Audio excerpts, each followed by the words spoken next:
This podcast is brought to you by the IIEA, sharing ideas, shaping policy. Good afternoon, everybody. My name is Barry Colfer, and I'm the Director of Research here at the IIEA in Dublin. A most sincere welcome to this event today, this webinar on what went wrong with Brexit and what can we do about it. We're delighted most sincerely to be joined by Peter Foster, Public Policy Editor at the Financial Times and former Europe Editor at the Telegraph, who will be a stranger to nobody on the call, I imagine. Peter is going to be talking about the content of his recent book, which is of the same title as this webinar, which is published by Canongate, which I can strongly recommend to anybody. Our chair today is Professor Katie Hayward, and I'm delighted that Katie has taken the time to be with us. Katie is the Queen's University Belfast Professor of Political Sociology, working in and on the island of Ireland on topics including Brexit, protocol, the border, and much else. Thank you both to our chair and to our speaker today and for all of our audience, and I'm very happy now to hand over to Katie. Thanks. Thank you very much, Barry, and thanks to you and the team for inviting me to chair this session. It's a great pleasure and an honour to chair Peter. So I would like also to commend the IIEA on the timing of this. You couldn't get a better speaker for the week that's in it, and we're really looking forward to hearing what you're going to say, Peter, in relation to your book on what went wrong with Brexit and what we can do about it.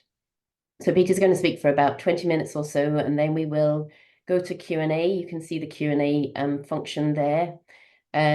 Please type in your question, including your name and affiliation, please, and we'll come to those as soon as Peter's finished his presentation. A quick reminder that the presentation and the Q&A are both on the record today. And you can join the discussion on X using the handle @IIEA. Please tag us in any posts that you share about the event. So to introduce Peter, he is a journalist, author, and the public policy editor at the Financial Times. In a career spanning almost 30 years, he's reported across Europe, Asia, and the US, and his current brief covers all aspects of UK policy, including skills, investment, and the implementation of Brexit. His book, What Went Wrong with Brexit and What We Can Do About It, was published in September last year. He joined the Financial Times in April 2020 from the Daily Telegraph, where he'd held the position of Europe editor since 2015, focusing on the Brexit negotiations.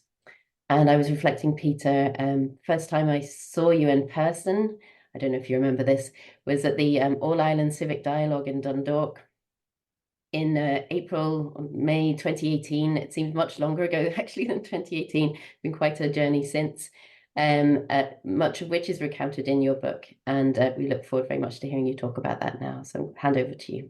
Thank you. Thanks a million, Katie.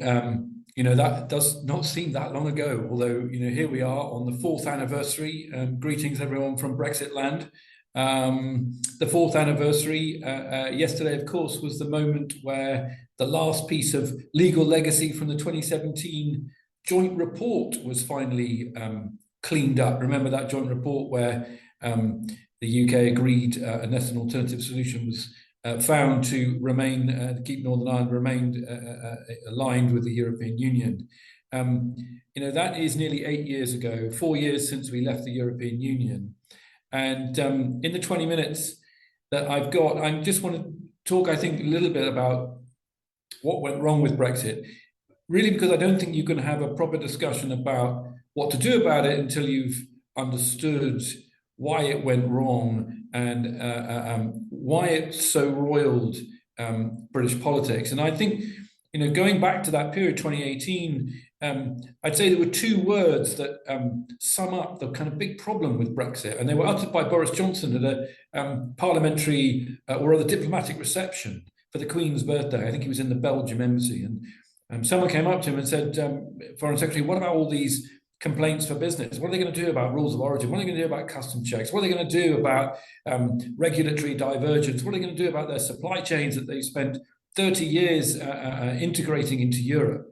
And Johnson's response famously in a story that was actually printed in the Daily Telegraph and broken by my former colleague James Crisp and myself, was, as we all know, F business. And I think it's worth interrogating, why Johnson said that, and what it says about the way in which the British political establishment responded to the challenges of Brexit. It wasn't a considered response. It wasn't a response that acknowledged the complexities of what leaving the single market would mean. It was a expression of frustration, an Anglo-Saxon expression of frustration, fundamental incoherence, F business. I don't care. I just want to do this. I just want to be free. I just want to leave. And I think when you apply that filter to pretty much everything that happened next, that's where you end up. So when Parliament tried to stop a no-deal Brexit, as Johnson was dicing with the European Commission, Johnson's response was F Parliament. He tried to prorogue it. And when the judges ruled unanimously that the prorogation was illegal, the response was F the judges, F the judiciary. And, that, I'm afraid, kind of speaks to the fundamental incoherence of the British state's response to the Brexit conundrum, which was fundamentally complicated. I think it also speaks to the fact that, and you see this even now, Boris Johnson talking in a tweet after the DUP deal that came out yesterday, that we mustn't let the tail wag the dog. We mustn't allow us to be creeping into alignment with the European Union because we need to seize the deregulatory benefits of Brexit. And as I outline in the book, that is born of a sort of mythical view that somehow the UK was this hyper-competitive, innovative economy that was being held back by the sclerosis of the European Union. We were famously shackled to a corpse, and that somehow by being outside the European Union, we would benefit from being nimbler and quicker and more innovative. Of course, the truth is that that view of the world fundamentally failed to understand what the Lisbon and Maastricht treaties had done, what had happened to supply chains as they'd integrated over the 30 or 40 years since the UK had joined the EU. And that basic understanding is still not really filtering into the public discussion of Brexit. You've still got Johnson and Frost saying we need to cling to this idea that there's a deregulatory crock of gold at the end of the rainbow. And I think, that brings us to the kind of other big misunderstanding about Brexit, which was that the UK was much more deeply integrated into the EU than the political and public conversation had admitted. And so what you find now is that not only has British trade suffered significantly as a result of the borders that we erected, the reverse trade deal that we effectively did with our largest market. I mean, extraordinary to step back for a minute and think that the same people who were arguing that buccaneering Britain would prosper by lowering trade barriers with distant trade partners, by doing trade deals with India and Australia and New Zealand, would at the same moment raise trade barriers with the market that took half our trade. In fact, a market that third quarter of 2023 took 53% of our trade, not because trade is booming with Europe, but because actually we've struggled to grow our trade with the rest of the world, particularly as, actually trade is regionalizing at the moment, all that business about nearshoring. But that parenthesis aside, what you see is a slow dawning, and this is, I think, reflected in the public opinion polls, which show British opinion souring on Brexit, but a slow dawning of how actually life is much more complicated and much more integrated than the original sort of political pitch, economic pitch, Sonny Upland's pitch for Brexit admitted. And I'd say that the next piece of that puzzle is understanding that if you look at the trade surveys, understanding that that pain increases over time, that there is a baked-in structural uncertainty as a result of the UK's relationship with the EU post-Brexit. So In the old days, of course, regulation came we gold-plated regulation came down the pipe from Brussels.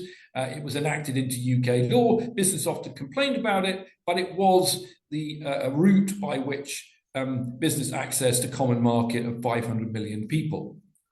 What we see now, of course, is what I call Brexit 2.0 issues, where actually the European Union is regulating on carbon border taxes is a good example, supply chain due diligence, plastic packaging taxes. And what you see is that business is consistently saying that actually trading with Europe is getting, if anything, harder, not easier.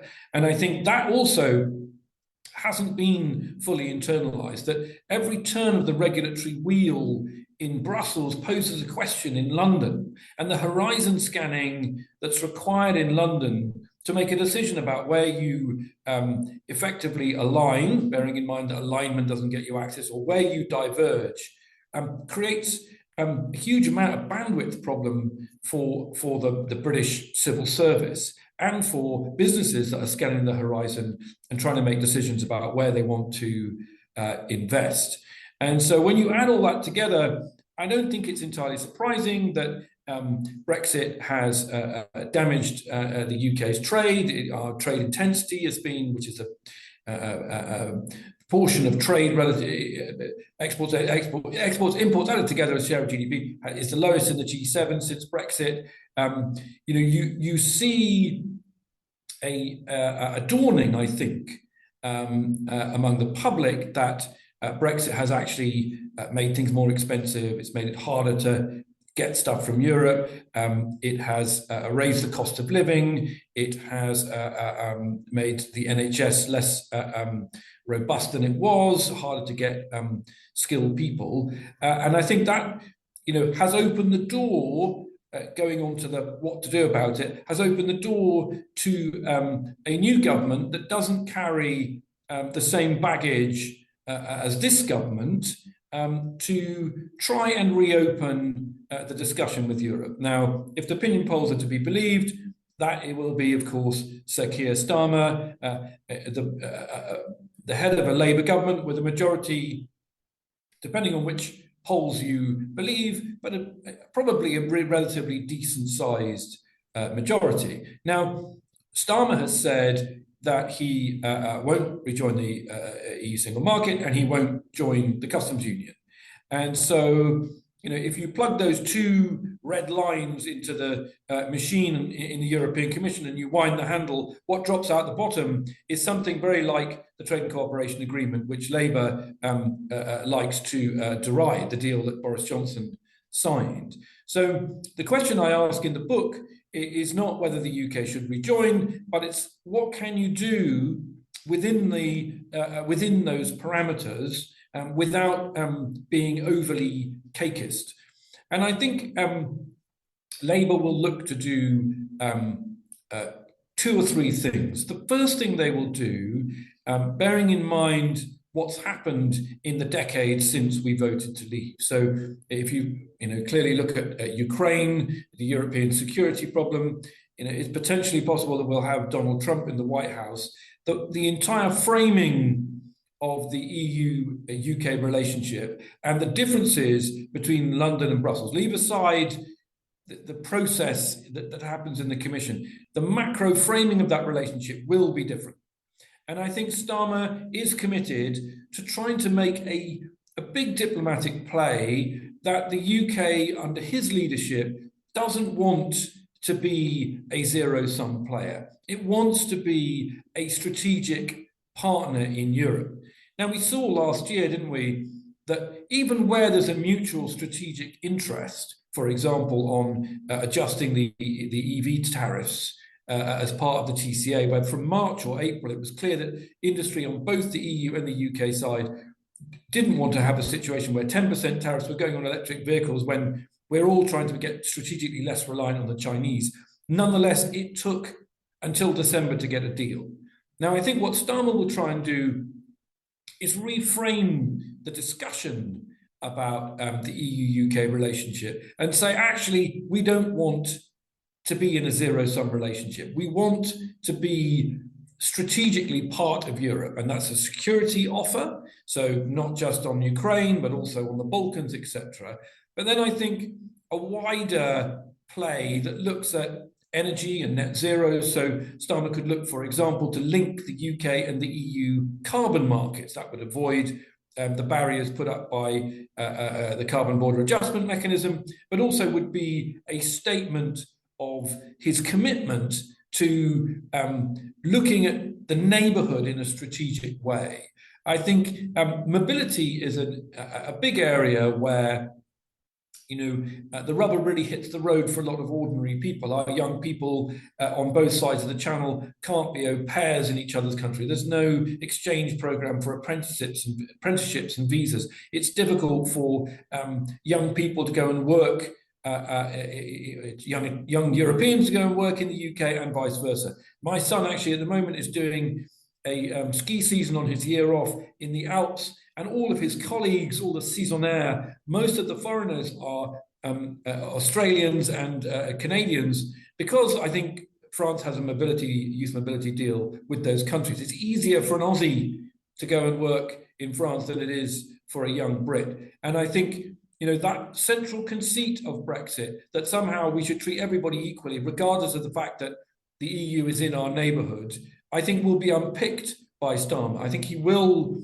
look to do a mobility deal, and it's possible that deal will be relatively deep. Some of the suggestions that are being kicked around the European Commission at the moment suggest that it doesn't seem impossible that you might get some professional mobility. Now, that's different from mutual recognition and professional qualifications, but I think you can see a world where a strategic play by the Brits to get everybody back in the room and rethink the relationship and bleed that security strategic offer into other areas like energy, energy security and energy connectors, the regulation, for example, of pharmaceuticals in a world where we're suffering from pandemics. I think that is the kind of thinking, the space that Labour are in. Now, of course, the difficulty is migrating that into an iterative negotiation in the European Commission. Obviously, the bureaucracies on both sides are deeply scarred. It's not just the European Commission that's scarred by butting heads with David Frost and Boris Johnson. The UK bureaucracy is pretty scarred by butting heads with the European Commission. And of course, the Labour Party is probably still internally guilty of various pieces of cakeism. But I also think that if you allow the last 10 years to be the benchmark for the next 10 years, to be the template for the next 10 years, none of us are going to get anywhere. And the hope, I think, is that the geopolitical situation is going to put the EU-UK differences in some considerable perspective. It's not that long ago that Marine Le Pen was talking about Brexit. You don't hear that now. I think, the European Union, for all its internal problems at the moment, can engage with the Brits in a way that is different, if it wants to, than it was last time round. Some of that, and in the book, I go into endless, what I call the nitty gritty, where when you add all that stuff together, you start to at least build a platform that brings the EU and the UK back into a kind of a much more cooperative space. And that, I think, is Labour's intention. I think it's perfectly possible that it runs out of steam, that the European Union finds it easier, as it always has in the past, to hide its own differences by essentially taking what I call a highest common denominator negotiating approach. I hope that doesn't happen. It's going to take political and diplomatic leadership on both sides to seize the inflection point that will, I think, come from the election in Washington and from the election in London and from the elections in Europe. When you add all those together, I think 2025 will present a moment at which the really macro damage done by Brexit can start to be undone, and we can start to move back to a more symbiotic, less abrasive approach. Now, of course, that's not the single market, that's not the customs union. Who knows where that process leads? But I think you have to start somewhere. And, you know, I'm relatively optimistic in the sense that you can already see outside the Johnson Frost sort of semi-fancy world that they cling to this vision of Brexit that they originally advanced. You can see a kind of exhaustion developing, and we've seen this week.